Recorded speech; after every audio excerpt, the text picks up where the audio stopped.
মাধুরী গো, মরি মরি কি মাধুরী, মরি মরি কি মাধুরী। শোভার বালাই যাই রে, যাই রে শোভার বালাই যায়, রামরূপে তুলনা নাই রে, যাই রে শোভার বালাই যায়। তাহলে রামচন্দ্র বসে আছেন বানরগণ পরিবেষ্টিত হয়ে। বানরদের মধ্যে শ্রেষ্ঠ ভক্ত হলো কে গো? শ্রেষ্ঠ ভক্ত মায়েরা বলুন তো। এত বানর আছে, সুগ্রীব, অঙ্গদ, আর নল, নীল, গবাক্ষ, গবর, হ্যাঁ, আরো অনেক বানর আছে, কত হাজার হাজার লক্ষ লক্ষ বানর। তাদের মধ্যে শ্রেষ্ঠ বানর হলো হনুমান। তার আচরণটি আলাদা। হ্যাঁ, এতগুলো বানর আছে, তাদের লক্ষ্য বাহ, সকলে যখন রাম রাম করছে, রামরূপ দর্শন করছে, জয় রাম জয় রাম জয় রাম শ্রীরাম, এইটুকু। কিন্তু হনুমান দেখলো রামের চরণ যুগল যদি একটু আমি সেবা করতে পারি গো, তাহলে রামচন্দ্র একটু দুটো নাম্বার হলেও বেশি দেবে। দুটো নাম্বার তো বেশি পাবো।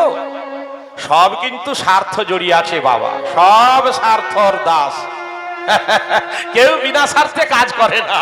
তাহলে এই স্বার্থটা রাখতে হবে যে গোবিন্দের সেবা করলে 2 নাম্বার হলেও আমি বেশি পয়েন্ট পাবো। এইটুকু স্বার্থ রাখুন।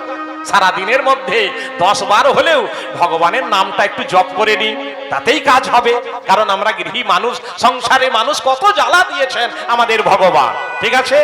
তাই হনুমান কোনো কিছু কাজ নেই, রামের আদেশ পেলে ছুটে যান রাম আদেশ পালন করবার জন্য।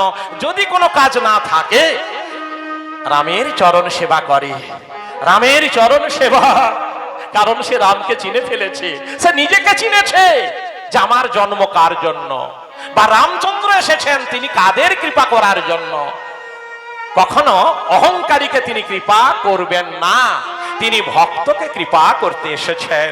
তাই হনুমান চরণ তলে বসে বসে রাম চরণ সেবা করছে আর বলছে, ওরে নয়ন, ওরে তোর কত ভাগ্য, সেই চরণ পাওয়ার জন্য যুগ যুগ ধরে কতজন তপস্যা করছে, যোগী ঋষি আর ব্রহ্মা চতুরানন কত না সাধনা করছে।